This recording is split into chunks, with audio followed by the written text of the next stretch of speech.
Hello, and welcome to another podcast episode of Overpowering Emotions, where I talk all things big emotions, emotion regulation. Today, I have a wonderful guest, Lyles Reagan. She is a family sociologist, a youth development researcher, parent and teen communication coach, and award-winning author of How to Raise Respectful Parents. She helps parents and teens move from conflict to connection that lasts a lifetime.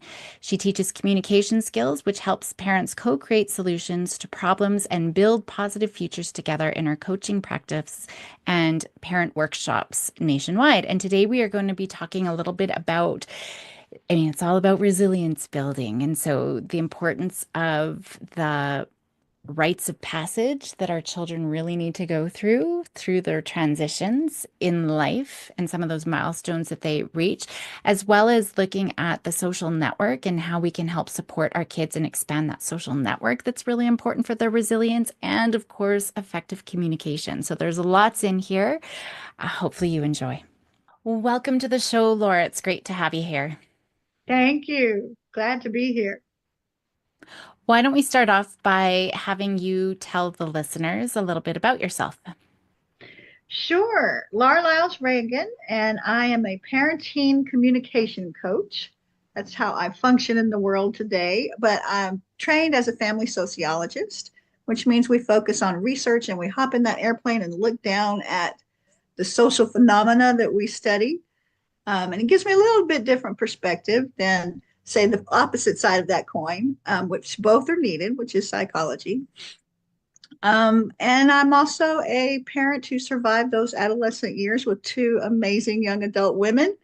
And I am blessed to have them and a grandson now. So we made it. Hey. And that's my biggest claim to fame, is being able to, support their growth process and all that I learned through them, and connecting to them as consciously as possible. And I'm also an author of a book, How to Raise Respectful Parents, that comes from that conscious parenting movement, that perspective, with a little parenting sociology thrown in there. Well, it's so interesting. Actually, I've never heard of a family sociologist before. So yeah, and you're right. We do talk about the psychological side of things. We talk about the systemic piece, and I don't know, maybe we'll go there. I'm fascinated to Right, talk a right, little right. bit about this today. So why don't we look at that social side of teen mental health? What is that? Help orient us. Sure. Well, it says that society, which can be sometimes conceived as an organism, but basically it's co-created culture that we all participate in creating our culture all the time. It's a dynamic process.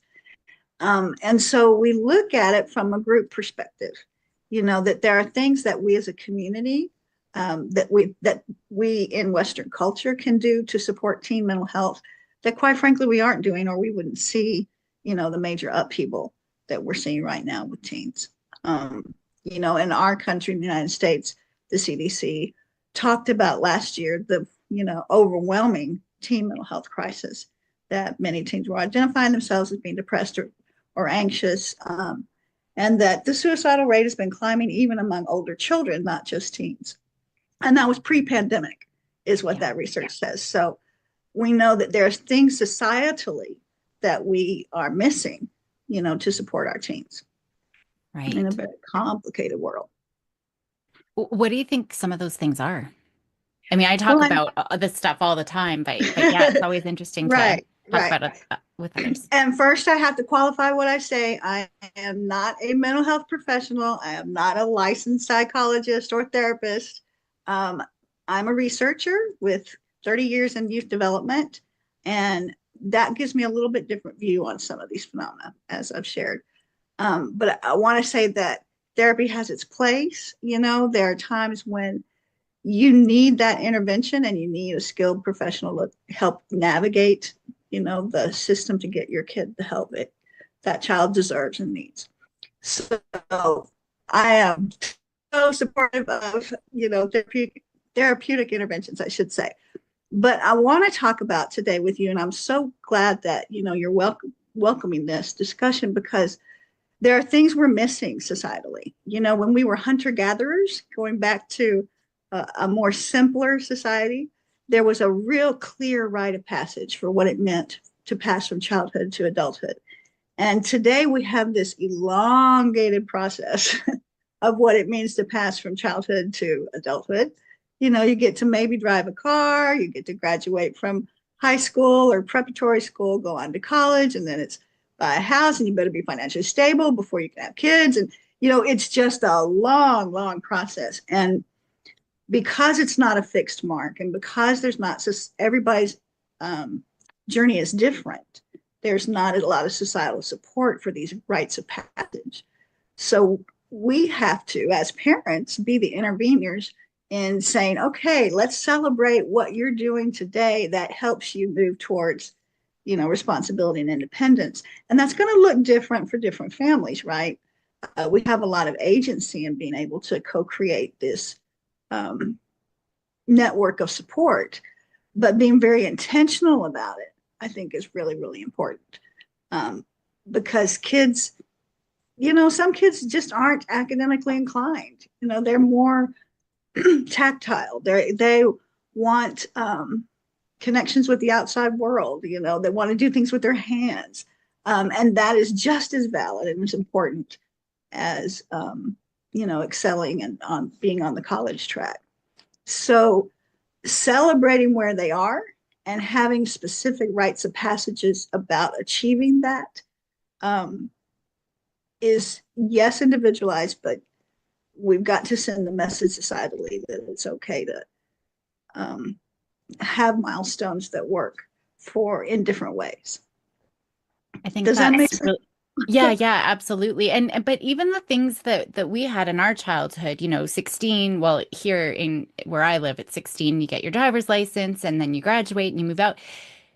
That's even prolonged. Like kids aren't getting their license. Right. They're not driving. They're staying home. They're not, like they are missing out on those ones that we always thought sort of were a little bit more in, at least in North America, a little bit more universal. So I guess maybe two things. Why is this important, right? Like, just understanding the importance for their development, these rites of passage, and then maybe a couple of examples of other ones that maybe are kind of outside the box that aren't the typical get a license, get a job, move Right. out. Mhm. Right.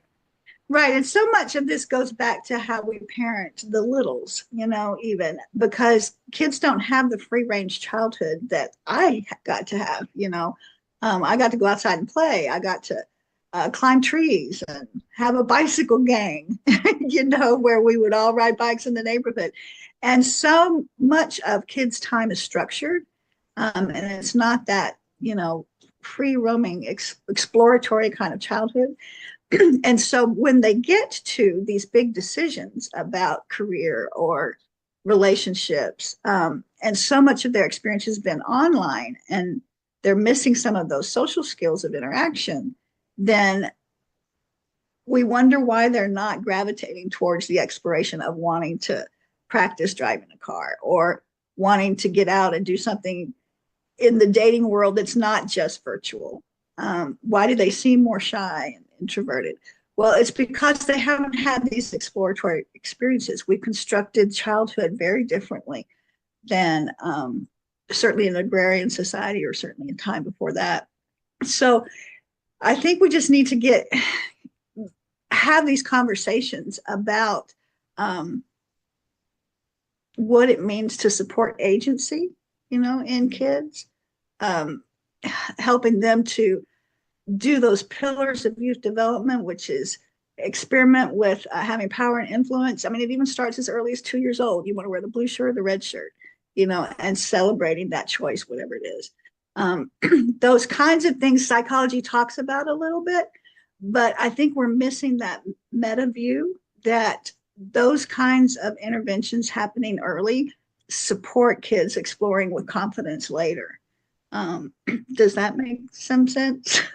Yeah, yeah, absolutely. And even just looking at, counter will and being able to say no and like I think that's a big part of identity formation as well, and they Right. become more independent too. So I think there's so many different pieces in there, just the agency, autonomy, giving them more responsibility as they get older, at when they hit these different milestones too. There's so many different pieces in there.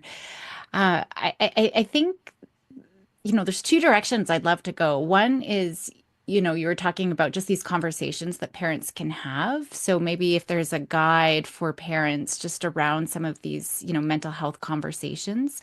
Well, maybe we start there before I convolute it any further. Sure, sure. Um, well, we talked briefly about rites of passage. We talked about building a support network for kids.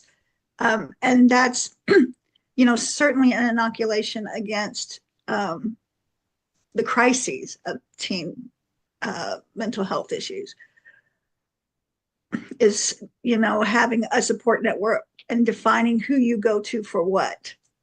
Even having those intentional conversations about, if you can't talk to me about a boyfriend girlfriend issue, who would you go to? Make it safe to have those conversations and talk about the sanctioned kinship relationship that you might have with a neighbor, with an aunt or uncle, and say, I trust this person to guide you, in a way that is healthy. And I may not have to agree with them, but they're going to want to do what's best in your best interest. And having that really intentional, sanctioned conversation about it's okay to have mentors. Some parents um, feel that they're not doing their job if there are other people in their tween or teen's life. And it's quite the opposite. No parent can do it alone. And we've constructed parenthood these days to really be alone. There's no, very few extended family examples. We don't live near our extended family members anymore. The power of aunts and uncles and mentors in people's lives is not as intentional as it was in tribal societies. So to me, because of my training, I look and go, no wonder we're having a teen mental health crisis because we don't have the support networks that teens need as they want to launch out and experiment with things and do things differently from their parents. The counterpart, right? Yeah. I need you to be my anchor so that I can push away and form my own identity. Um, and they need multiple anchors so that when they push away, there's other people underneath to support. And, schools, as wonderful as educators are intending to be, are just simply too busy right. So we have to have these very intentional conversations about support. Who is your people? Who's your tribe? Let's talk about that. Who would you go to if you? I mentioned the boyfriend girlfriend conversation, but if a friend was in trouble, and they always want to talk about that. I'm not asking for me; I'm asking for my friend, and then it's safe to talk about those tougher conversations about depression or anxiety.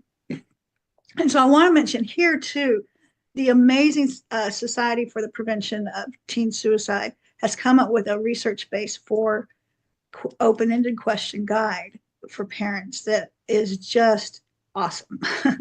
And like I said, it's tried and true. It's research based, and it starts with if has a friend ever considered harming themselves? And they may launch into, yeah, Joe was in a real depression after his parents' divorce, and he talked about it. It really scared me. And that's a great way to open the conversation. Then have you ever considered harming yourself? And then talking about how you would feel. I would, really miss you and it would change my life forever. And you're so important to me. And then if they have considered it, what stopped you from doing it? What kept you here? And usually there's some kind of goal or something they were looking forward to, or a relationship that was important. Even if they're young, it might even be who would feed the dog, since that was my chore, Um, Right. but having those really important, very open-ended, non-judgmental conversations, this guide is just great to doing that. I will make sure I put that in the show notes for everyone. And I think this sort of mapping their social networks is really important. It's something that I talk about for younger kids. I will have I tell educators this, I tell parents this, where you can maybe have a tree and on the leaves are the Mhm. different people in my life. So it's like a family tree, but it's really my network, my support tree. If kids are older, I have them, maybe make a chart and who are your committee members. And so all the Yeah, I names love down that. I one love that. side and then the things that I could go to. But even, my family doctor for health issues, my optometrist Right, when my eyes are bugging me, yeah, who could I go to for math or who could I go to for friendship fires or all of these things. And then they can see right, all of the little check marks and all of these boxes and all the people that they do have right. in their life. And that aloneness is a myth, right? We can Absolutely. feel alone, and that's a valid feeling, but there's not truth in it because we have this map. Yeah, that I Right. do that in my team coaching and family coaching practice as well. It's so powerful. In fact, there's a and you would know it better than me, a modality that they use for kids that are in the foster care system who don't have the family stories to back them up.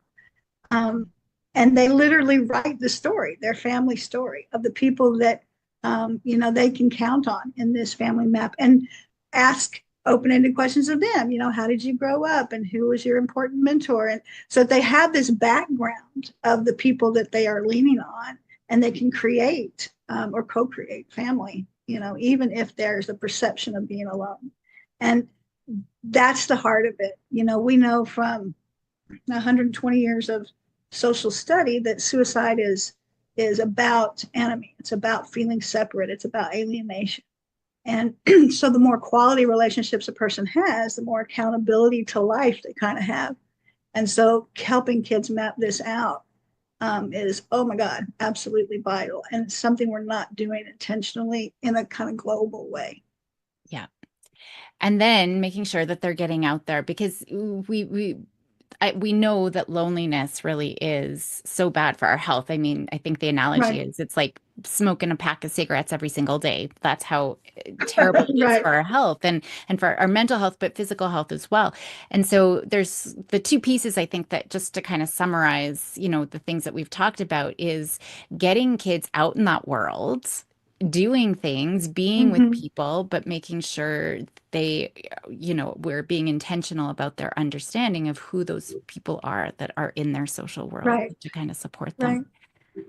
Lots to think about, lots to do. Is there anything that we haven't talked about that you think is important to Sure. The mention? underpinning is knowing what these very conscious, intentional communication skills are, because you can want to talk about them. And I, for one, did not have a communication mentor in my life. My parents were not, very conscious and intentional about that. I knew I was loved, and I felt safe until my dad's alcoholism progressed. But early on, I felt that safety.